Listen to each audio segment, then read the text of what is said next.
So yeah, spell zap, damage broken on chaos, but here comes a nuclear. So we got a nuclear chaos with a cure 4, and he's starting to burn through some spells now. And you pointed out he's got a cure 4 that's coming around very quickly. So I think he's trying to get as many lock 2s as he can out. There's another nuclear, so that's 2 nuclears. There Doesn't it is. matter anyways.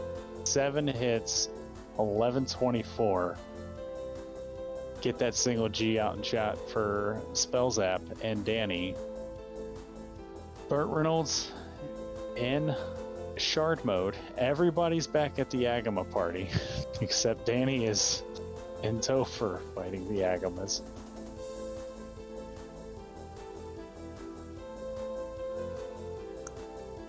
So, I mean, carry hits hard can end our journey here.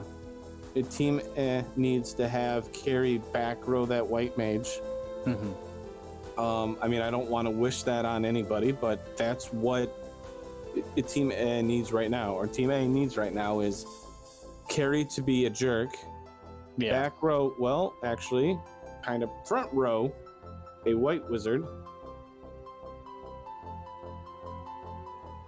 So we're doing the Vorpal -5. Crack comes out. Doesn't kill anybody. Pretty good. I think the wall came out first. Interesting, because we didn't even use our evasion. She's waiting. We're playing with fire here, because we know Carrie's got 10 hits. Casting a fire 3, so casting Carrie is much better. She's waiting on everything and swinging. And there it goes down, so basically vanilla HP Carrie goes down, so Danny proves me wrong. This is why she's the reigning champion and I'm not.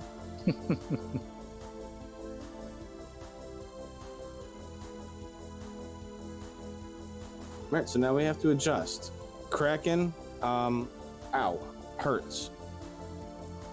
How do we adjust to this? Because we have to sacrifice the black mage up front. I've seen runners put 2 black mages up front, and that might work. And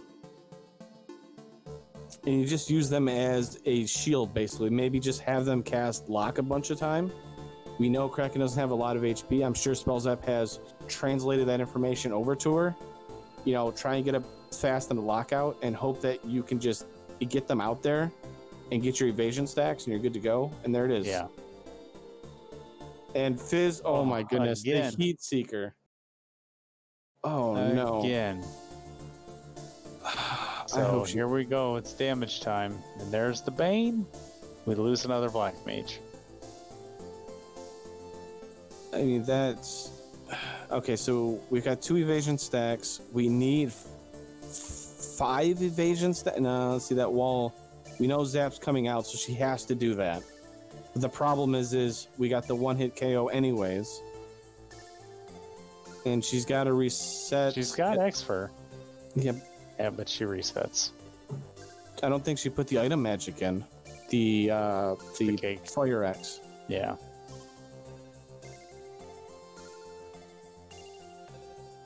So she's probably talking with her teammate. They're trying to come up with a plan for it because, I mean, you can't do much.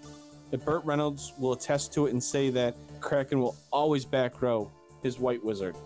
Well, in this case, Kraken is back rowing that knight and one-shotting it in one turn. Yeah.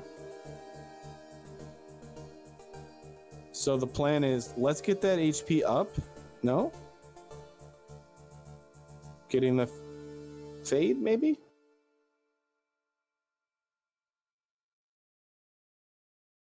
Yeah, I feel like you need to have damage, consistent damage available for that white mage.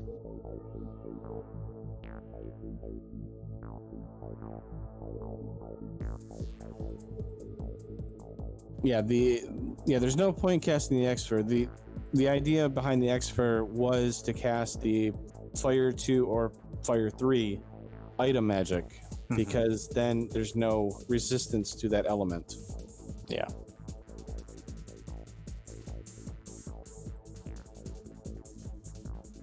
Another thing, Castile slow too.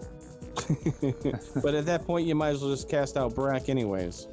Yeah. And here comes Jet coming back in.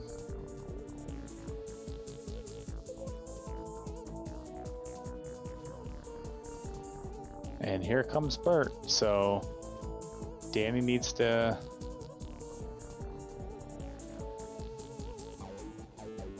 finish up what here comes the Fade purchase. Yeah.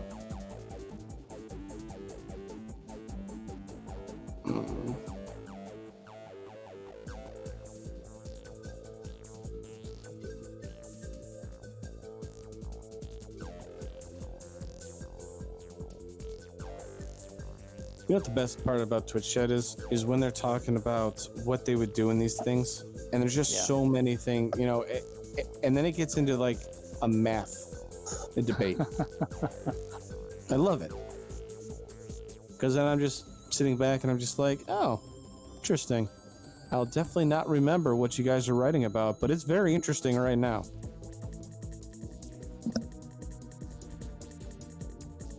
So Team A here, definitely going to be in a very good position to push for that Game 3. Give the Crescent Lake Party Planners, the reigning champions, their second loss as a team. Will they be able to do it? We don't know. Because they need to be able to do it if they want to keep their tournament alive. You're definitely right, but they got to get through that Kraken. That Kraken 2 is not nice. That Kraken 2 will demolish any light warrior in rounds 1 or 2. And those HP totals, that's not safe. They are barely under 800. We've seen that Kraken do 900 damage to Danny's knight. All right. Jet first on Team A to get through Lich 2.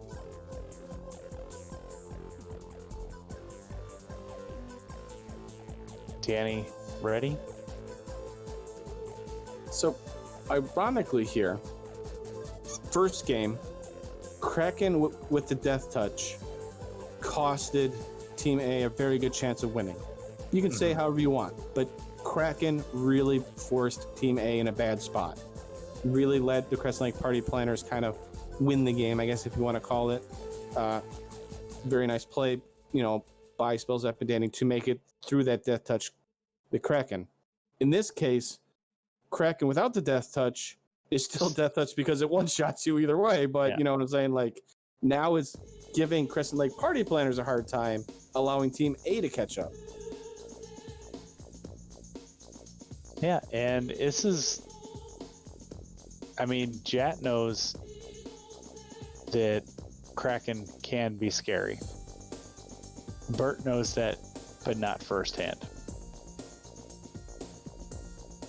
This is a race. It definitely is, and it's interesting because Carrie rolled so low HP, and even Carrie hits decently hard. This could go bad very quickly if Carrie swings on one of their white wizards randomly. You could lose that real quick. A very bad, heat-seeking, whatever you want to call it. Just targeting that white wizard, because we don't really have that great of. We got okay, but a 10-hit carry, that's pretty terrifying. Yeah. Oh yeah. All right, Burt Reynolds doing the play, the double black up front. Lock 2 comes out, fast comes out, so that's kind of what I alluded to, is just try and get him out there, use those black wizards as meat shields. And we're going to need to dump some more Lock 2s, and that first swing is a miss from that high-level knight, and goodbye, Spooky. It's all on Spook 2. We'll take that. Bane There's comes... the Bane. Oh! All right. Oh, Bane comes out, kills everybody on Team A's side. So He's gonna try to stick through and hope his 6 fades is enough to get it done. High roll. He needs the high rolls. It's possible. I believe it's very possible. 96 is not going to cut it. No. He needs to get some max rolls here. He's got max evade working. It's another low roll for the fade. And that's eating up life 2 charges. Well, we've got life and cure 4, so... Another fade. At this point, that doesn't crit. I don't think so. We got 2 more. Oh, 320 might do it. Literally max roll. If he's got item magic, it's possible. Oh, he's attacking. He's got a wooden stick. Let's do it. Wooden stick +5. Chris for 39. You know how insane that would have been? I think I would have lost my mind. Okay, so this is the problem with this Kraken.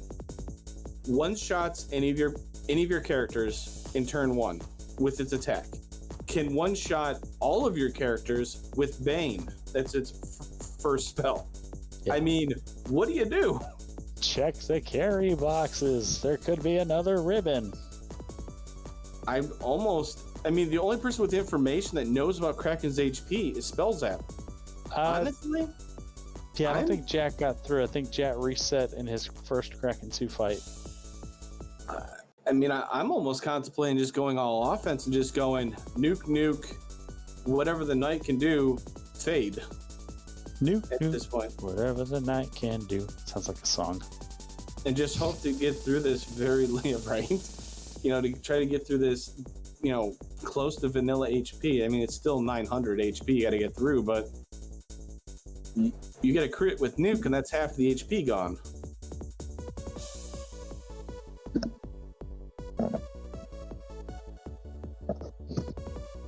Now, I don't know if it's within the rules of co-op, but what's stopping Spellzap here from resetting? Because he's already killed Chaos, going back into the game and looking in those carry boxes as Danny dives. Is that even allowed?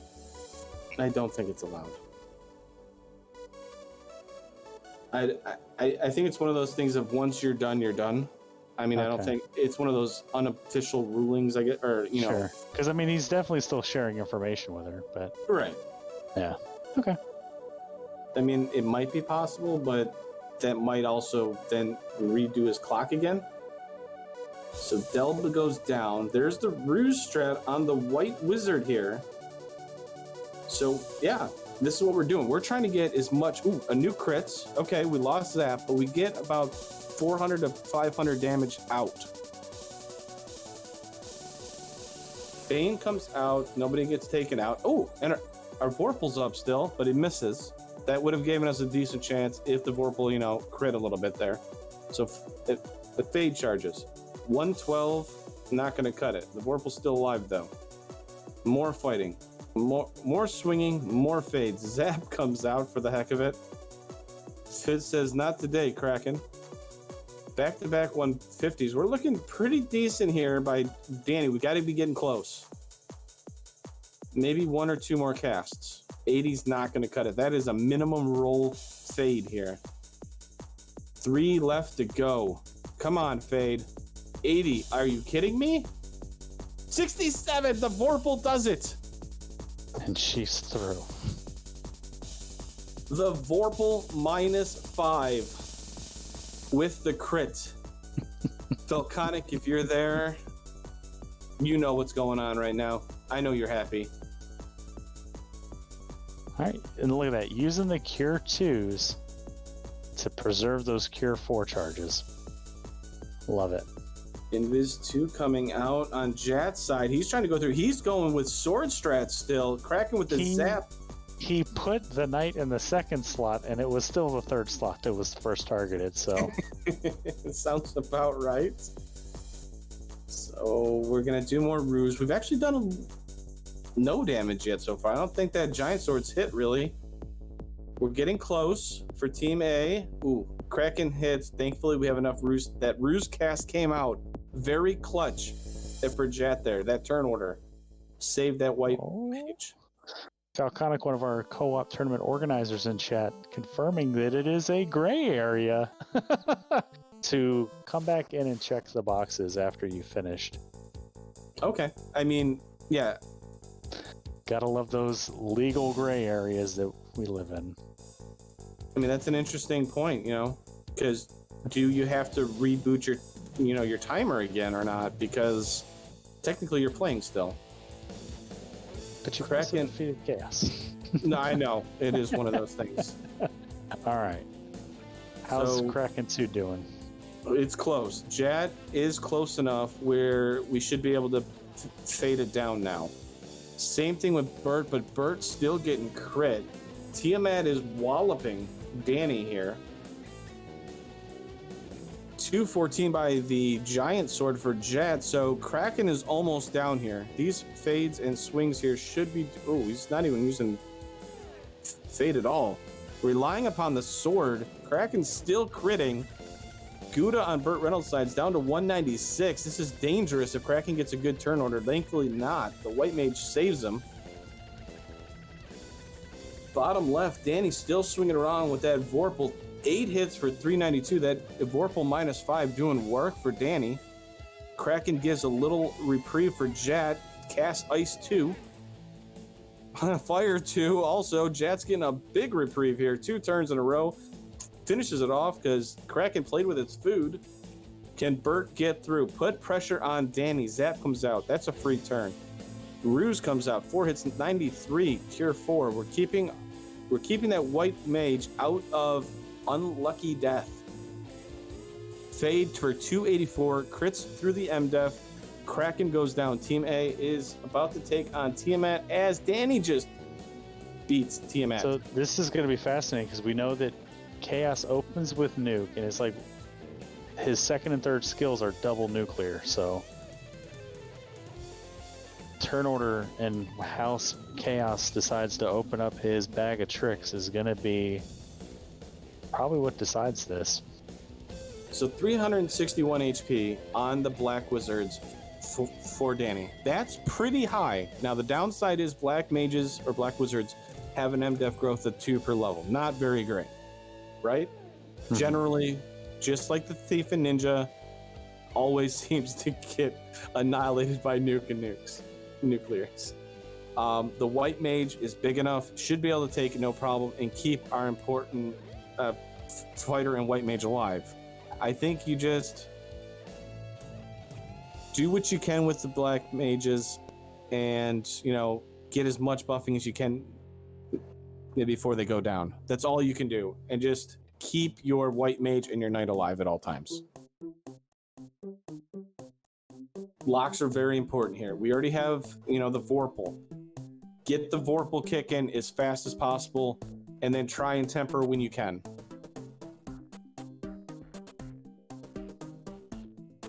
So Tiamat's still going here. Giant sword hits up top, on their top right there for 10 hits.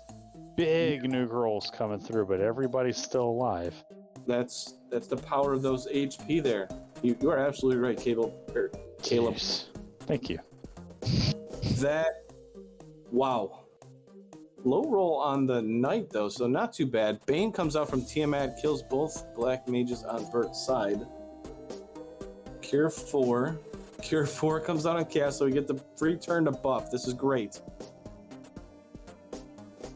Chaos is messing with our screen. No, I'm just kidding. Invis 2 comes out for Danny here.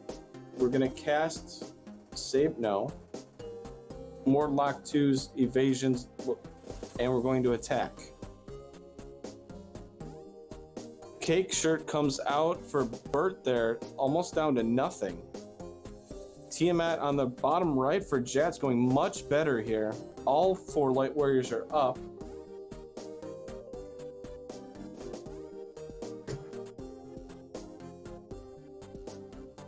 Big swing, 3 hits, 397 for Danny. Nice swing there. Fizz is proving that he can actually hit Chaos. Burt Reynolds is through, so is Jat, so this is going to be close here. If that Black Wizard goes down now, it could make a match of it, because we're still not hitting that Chaos, Caleb. No. And we know that Cure 4 and Nuke and the double nuclear are there. Swing for Chaos is a great thing. 3 hits for 520. Wow. What a hit from the Vorpal here. Looking good for Danny here. He's got Chaos on the ropes here. We just need more lock 2s at this point. I don't think more tempers, but more locks. But she's going to prove me wrong. Yeah, she's got Chaos locked into punching. So can't argue with that. We'd rather have that than the double nuclear that we know Chaos has on top of the nuke. And I believe it was slow too. And a nuke. So a lot of dangerous stuff on Chaos. Big swing for 385. More tempers come out. Heal 3, keeping all of our characters up. Jat, bottom right, about to take on the final Fiend Chaos, trying to catch up, push this to game 3. Another big swing. Zap comes out, misses everybody. Danny's got Chaos in the corner, trapped, trying to surrender. She's giving him no mercy. Nuke comes out. Lit 2 is responded by Chaos. Burt Reynolds about to pull Chaos also. They've got to feel the pressure here. Will we get to the Cure 4? We're getting close. Nuke's coming out shortly. Yeah.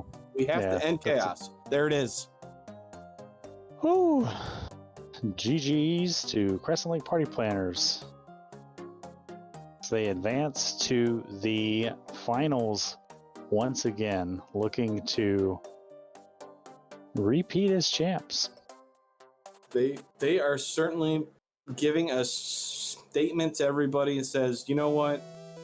We won last year. Some of you may have doubted us. We're here. We're in the finals again. They will take on the winner of the Thunderlot versus the Upstarts in the finals. And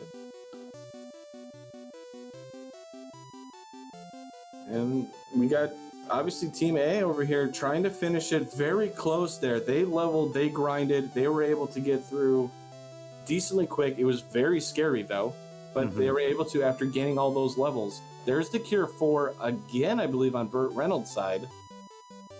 Or maybe that was the first one. Tempers more. Jats swinging 6 hits for 197. So more Envision. So I guess Caleb, for the tail of the tape, or the tail of the match, what do you think? It's definitely Kraken 2. I mean, that was the center of the race. That's where everything kind of coalesced. Everybody struggled there. Spellzap was the only person to make it through Topher on his first dive, and was able to give all that information to Danny and help her with her dive as well. But it was still anyone's race really when it came down to it, because as you can see, Jat and Burt literally a fiend behind Danny. If Danny didn't play that last 2 fights as well as she did, you know, this is a different story, especially if we see Burt and Jat clear through this on their first try. And bottom right, Chaos made it all the way through his spell list and casted Cure 4 again. The cheeky zap, and coming through the doors here, entering the broadcast booth, a little exhausted, a little wary. Danny might have ran over my feet real quickly when she came in, and Caleb's because he rolled it. I wasn't aiming for Toads, but if I got them all by accident, I feel the suffering. I feel the suffering we went through in that seed. And Burt takes down Chaos, so just on Jat now, finishing up this fight. Tried the cheeky zaps, going back to the things that actually damage Chaos, as Chaos casts Reflect and uses his own zap. You activated my trap card. Mirror Force. Oh, sorry. I did that. 10 hits. 10 hits, 433. That'll do some damage. Locke's probably run out of its. We're probably in diminishing returns now for Locke. So. It still manages to miss. We're actually helping Chaos dodge again. Less damage now. We've wrapped on the the evasion. 10 hits, 493. There's another Uh-oh. nuke. Oh Your no. force- That's next. I think that's next, right? There it is. No! Oh no! Hold day and pray. Let's get a loop going. Oh no, that's the third Cure 4 coming out. The giant sword Oh, plus 4. and there's Oh. slow 2. Still doing 6 hits. We gotta let go of the A button and try to get a different loop Yeah, right. without spells. Something without slow 2, please. Oh, Something no. without skills. Oh no.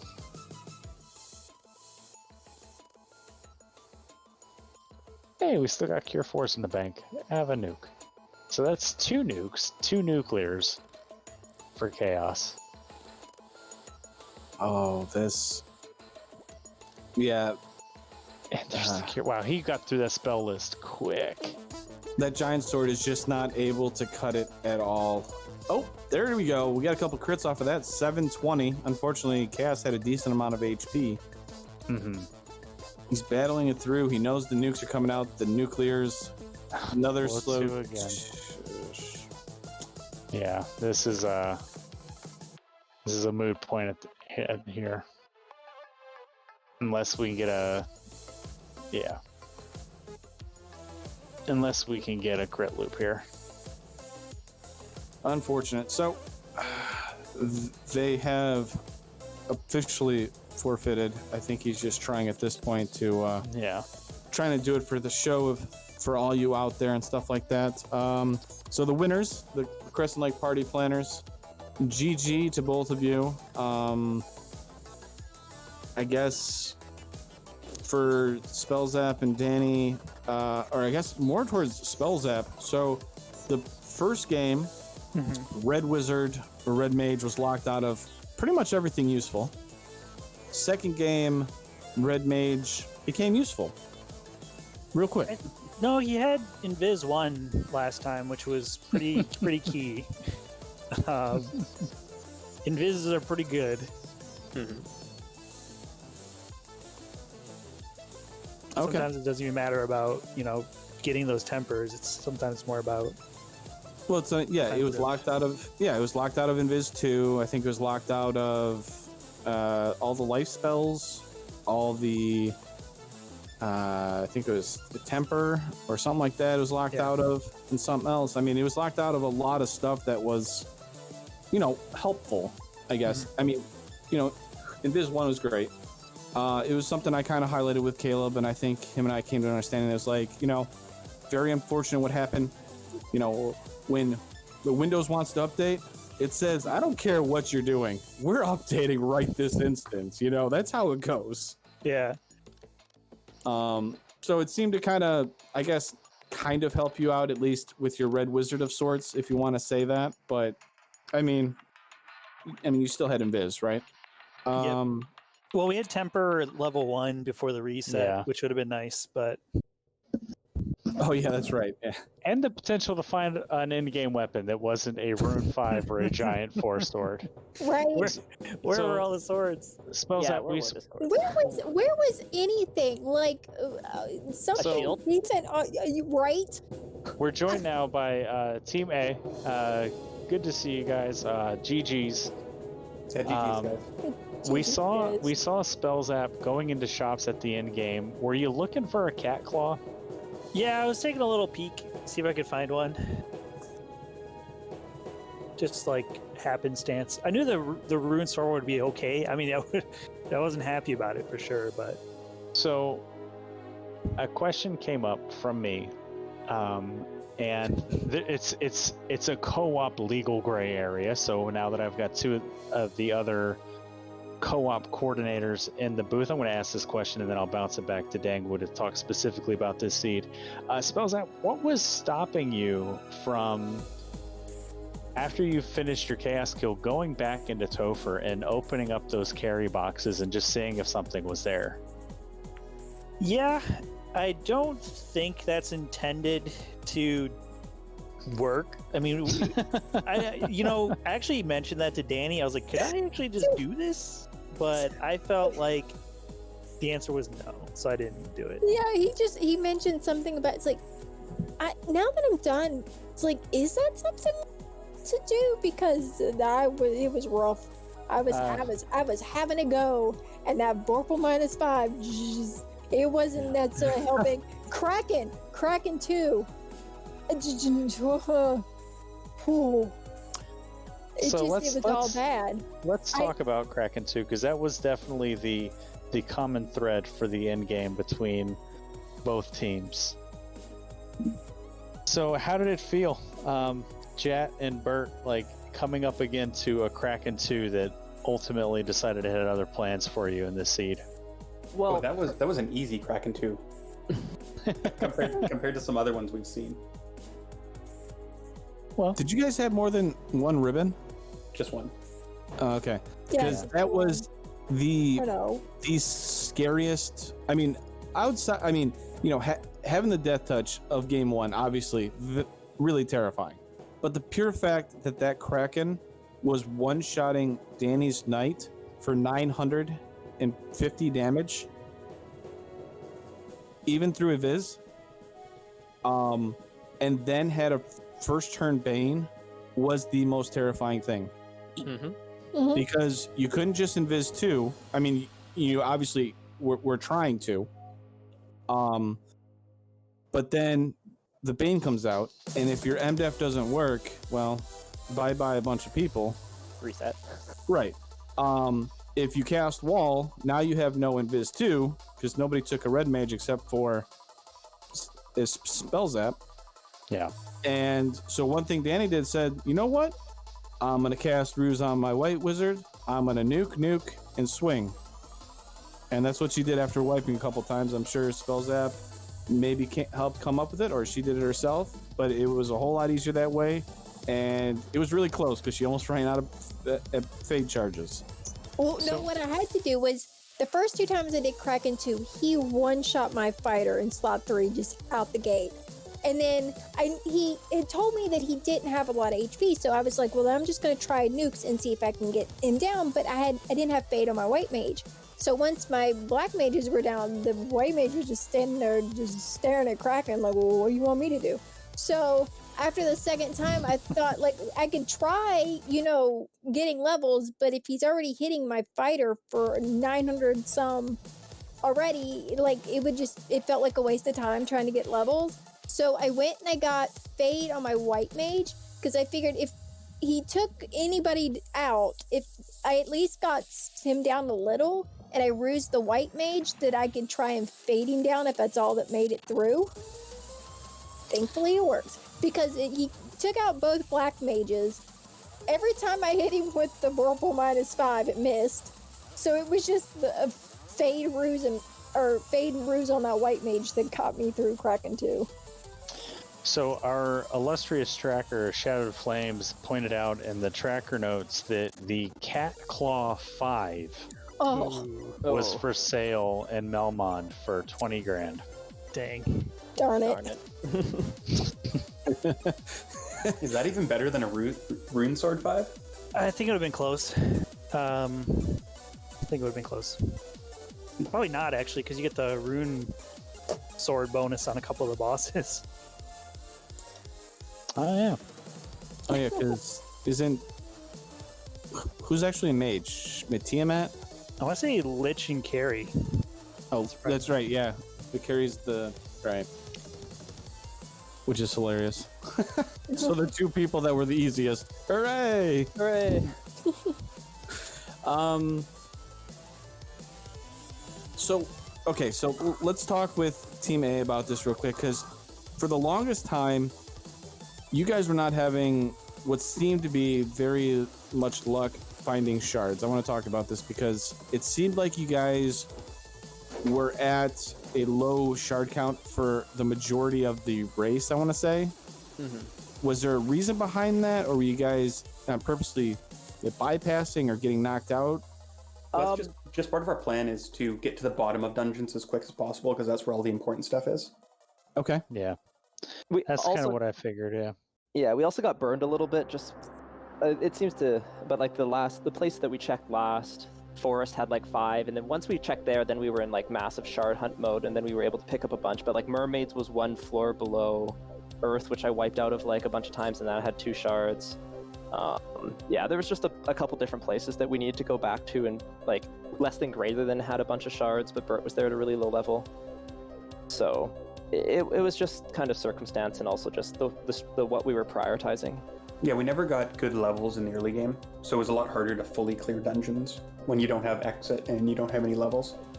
Yeah. Yeah, the early game didn't have a lot of money either. That was kind of tough.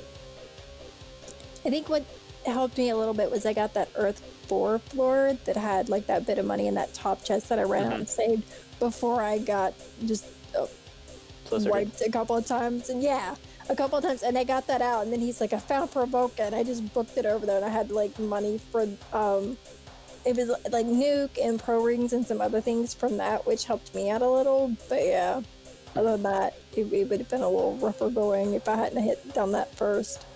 Yeah, I don't know. Danny had a really big fascination with the Earth 4 floor for some reason. I had a similar fascination. She just kept telling me to go back there and check the bottom chests. She was like, I swear, I feel like something we left there. There's like nothing. Well, the fact that it was the fact that like we still there was a couple of shirts like needed, and we hadn't found like really decent armor. My poor fighter felt real bad, and it felt even worse when he just kept getting knocked into orbit by Kraken. Did you get the ice armor +4?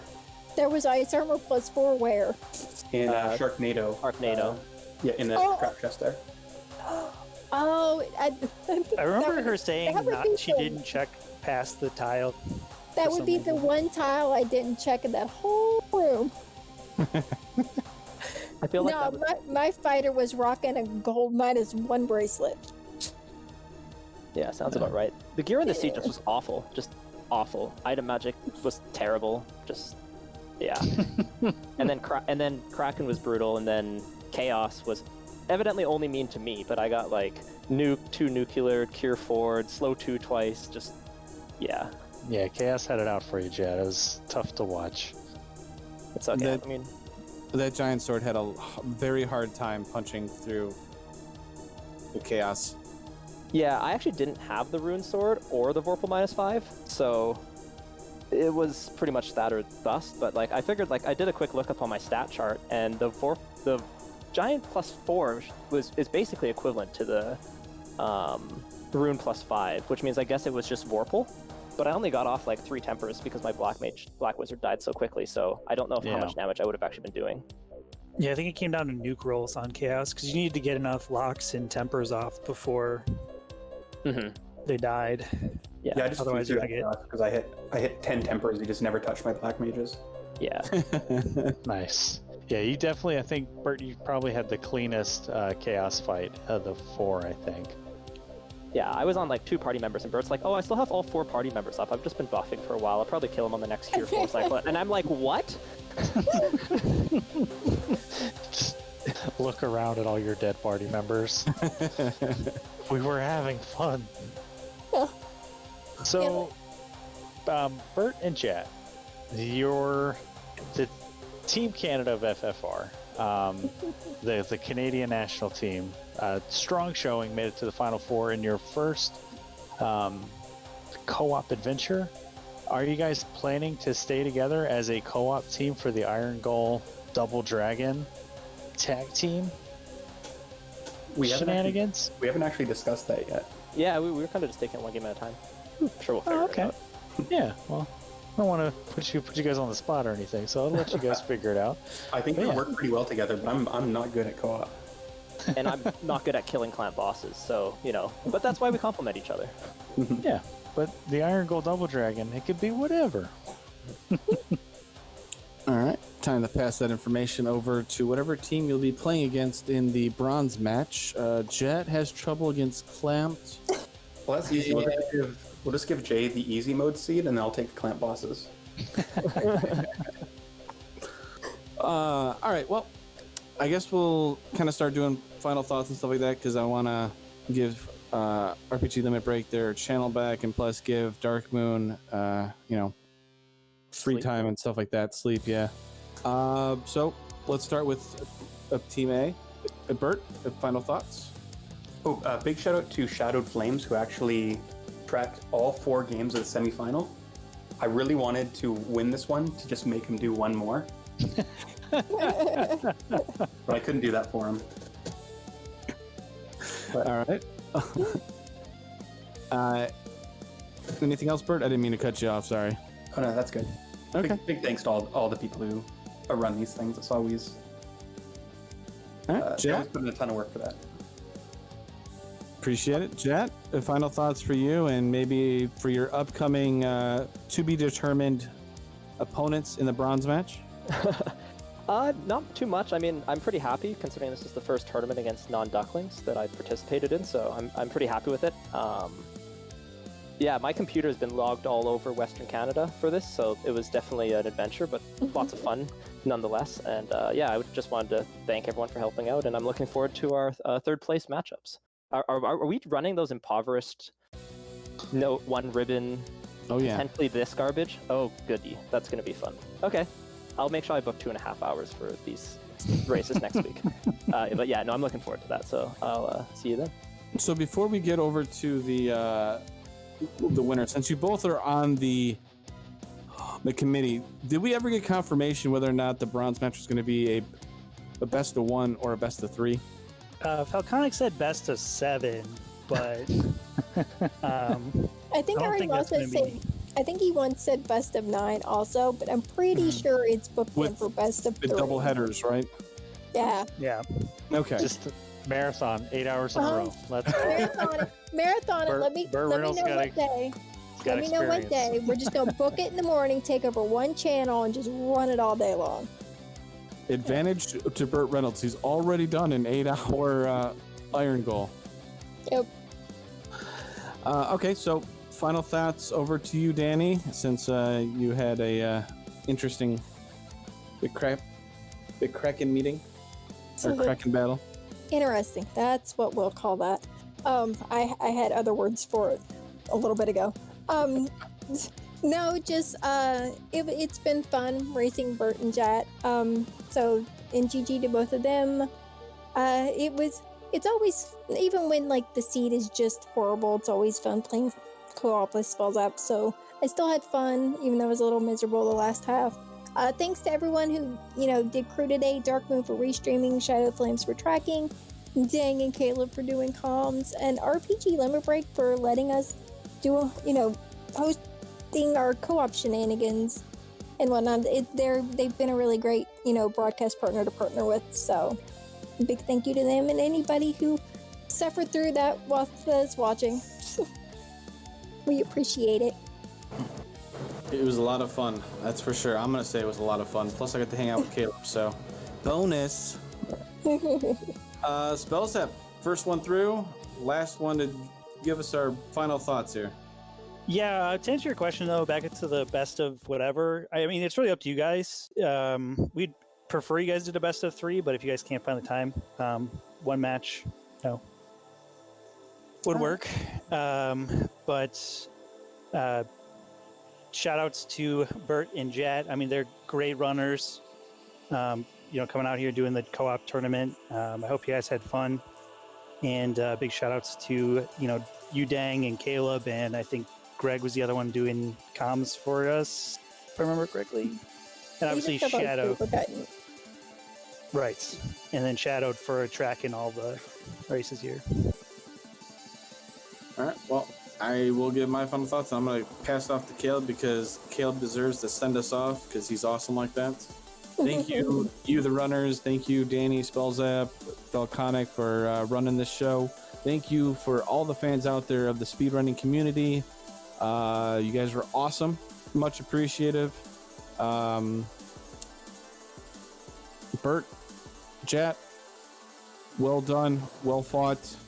Spellzap, Danny, you guys are back in the finals. Congratulations to you guys. Caleb, take us out of here, buddy. I think you just did, Dagwoo. This is a lot of fun. I love being in the booth with you. FinalFantasyRandomizer.com. Hop on there, check out the game, join the Discord, and we'll hopefully see you in the next tournament. But until then, we've got the finals coming up, Crescent Lake Party Planners, and an opponent yet to be determined. So we'll figure out. It's going to be exciting. Will Crescent Lake Party Planners repeat as co-op champions, or will they have their end soon? Soon, find out. Why'd you make me do this thing? Well, I'm tired. Let's go home. Dark Moon, hit that button. Let's get out of here. Y'all have a good night.